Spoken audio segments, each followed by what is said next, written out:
En 2011, le coût des remboursements de transports médicaux de la CPAM sur le Finistère était de 31 millions d'euros.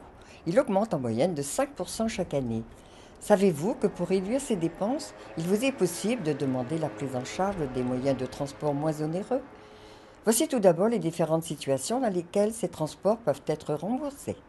Chaque assuré peut bénéficier de divers modes de transport adaptés à son cas. On peut déjà citer les patients en hospitalisation complète, c'est-à-dire avec nuitée, ceux qui se déplacent pour les soins liés à un accident de travail ou une maladie professionnelle, ceux qui doivent se rendre à un contrôle ou chez un médecin expert, un malade allongé sur surveillance constante, une personne qui accompagne un enfant malade de moins de 16 ans, les patients qui doivent se rendre à une consultation ou un appareillage médical, et aussi bien sûr les patients en ALD. L'ALD doit être associée à une incapacité. Donc une même ALD peut ouvrir le droit à une prise en charge de son transport ou non, selon l'état de capacité de la personne à se déplacer ou non. Et c'est le médecin qui évalue l'état. C'est le médecin qui évalue l'état, mais l'assurance maladie vérifie que ces conditions sont remplies.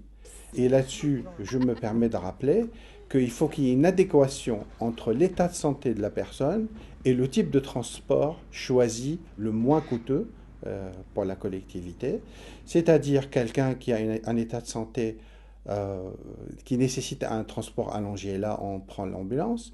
Par contre, une personne, quel que soit son problème, qui peut se déplacer, qui n'a pas de problème de mobilité, peut prendre le transport en commun ou son véhicule personnel et sera remboursé sur cette base. Alors Elodie, quels sont les moyens de transport qui sont agréés pour le remboursement?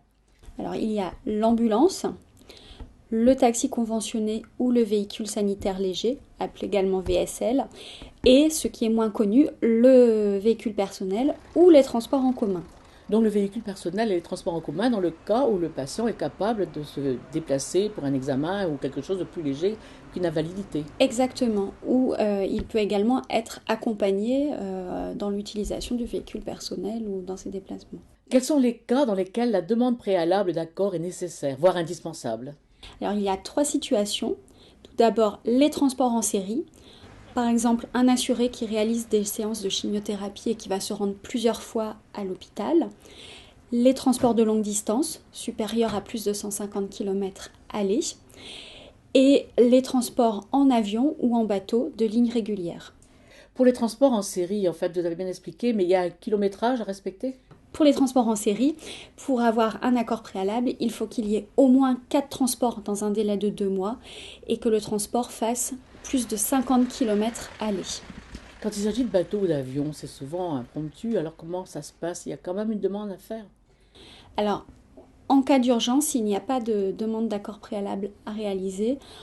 En général, quand il s'agit de l'utilisation d'un avion ou d'un bateau, le transport est souvent programmé à l'avance, donc l'accord préalable doit être demandé. Jamais entreprendre de son propre chef, en fait, un déplacement si on n'a pas fait la demande préalable.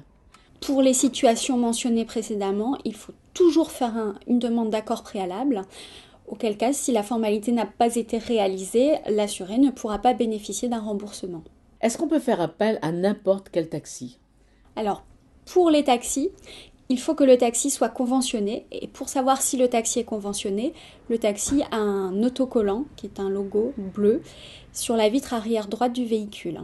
Et ce taxi, lorsqu'il est conventionné, il signe un accord avec l'assurance maladie. Madame Huguin, pour conclure, que peut-on dire de la prise en charge des transports par la Caisse de la Sécurité sociale? Les frais de transport représentent une part importante des dépenses de l'assurance maladie. Il est essentiel que chaque assuré social puisse bénéficier du remboursement de ses frais de transport liés à son état de santé. Toutefois, compte tenu des enjeux financiers, systémiques, nous avons tous des droits et des devoirs. Les droits, on les a vus. Le devoir, c'est très simple sur ce sujet. C'est utiliser le mode de transport réellement lié à son état de santé. Tous, nous contribuons à l'équilibre financier du système et c'est un levier essentiel pour le faire perdurer à l'avenir.